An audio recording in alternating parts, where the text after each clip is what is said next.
pulled off a 25-15 final score win over the Atlanta Falcons in a rainy Thursday night game. A little revenge win after that heartbreaking loss to the Falcons in overtime 2 weeks ago.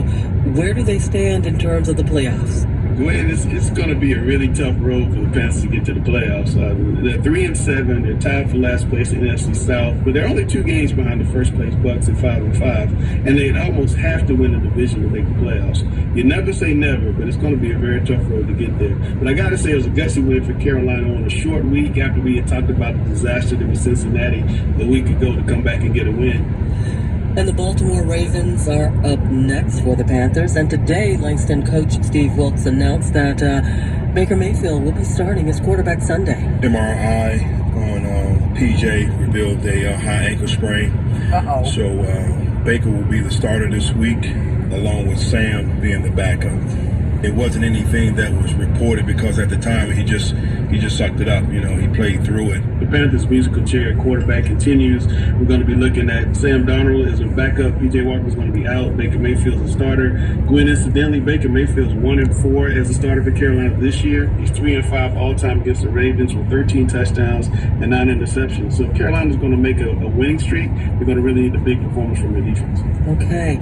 And in basketball, star point guard LaMelo Ball was back on the court after an ankle sprain, benched him for 5 weeks. LaMelo Ball, a speedy bullet, beat the clock and scored. But it wasn't enough to keep the Hornets from ending what is now an 8-game losing streak. They lost Thursday 117-112 in overtime to the Miami Heat, and then on Saturday to the Heat again, 132-115. LaMelo was great, 15.6 rebounds, 6 assists in 28 minutes. But Charlotte's bad offensively. They're really bad in assist-to-turnover ratio, getting assists. LaMelo should help with those things. But the Hornets have to get healthy. Cody Martin just had surgery on his left knee Friday. He's out for about 6 weeks. Dennis Smith is day-to-day. He sprained his left ankle twice in 4 games, I think it was. And, it's hard to win under those circumstances. And you're also missing Miles Bridges, who's your leading scorer. So Charlotte needs to kind of get healthy and kind of get his act together if they want to make any chance of having a playoff run again. Okay, well, let's move to that abandoned Panthers training facility in Rock Hill. Construction was paused in March when David Tepper's real estate company said the city of Rock Hill failed to hold up its end of the bargain in terms of issuing $135 million in bonds. That never happened, and Tepper pulled the plug on the project that was 75% completed. And the real estate company he established for it filed for bankruptcy in June. Tepper's company offered an $81 million settlement, and today it seems as if Rock Hill is breaking away from the stance the county has taken of no deal during the bankruptcy process and has a deal of its own. Yeah, the city of Rock Hill and GT Real Estate have agreed to a $20 million settlement. If approved, they will drop their lawsuits against each other. So it appears that the city and the county are kind of going their separate ways.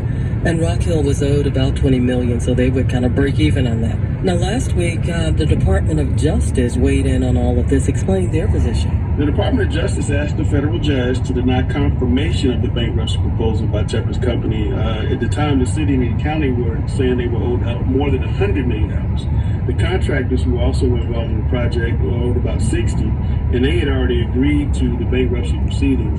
So now only the county is out there saying we still want to claim our $81 million. There's a hearing this week, November 16th, on all of this in which the county, the only seemingly entity opposing the settlement, will have a bigger say in how that will go. Explain that part of the process and why Tepper was not pleased with the court's ruling on voting rights. Well, the federal judge last month said York County could have an $81 million stake in the upcoming bankruptcy proceedings, and Tepper thinks that's too much money. Obviously, the judge awarded temporary voting stake because the county now is in danger of not having a voice in the bankruptcy case. They could be left without any money without this vote. Giving them this amount could allow them to collect the entire $80 million, and you put that with the $20 million they just agreed to, Tepper would be out a lot more money than he was trying to propose. An $80 million settlement, he could end up paying as much as $100 million. Okay, well, we'll keep watching as this drama continues to unfold.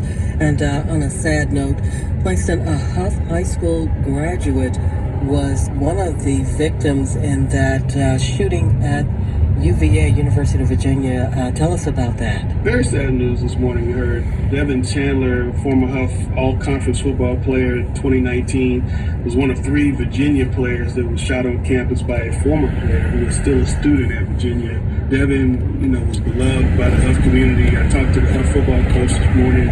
He was in tears talking about the guy. He said he was going to make this place better, talking about the community, the country. He thought Devin really had a potential to be something special after his college career was over. It's just incredibly sad news. Yeah, condolences to his family and friends. As always, thanks, Langston. Absolutely. Langston Works Jr. is a veteran sports writer for the Charlotte Observer. From NPR News, this is All Things Considered.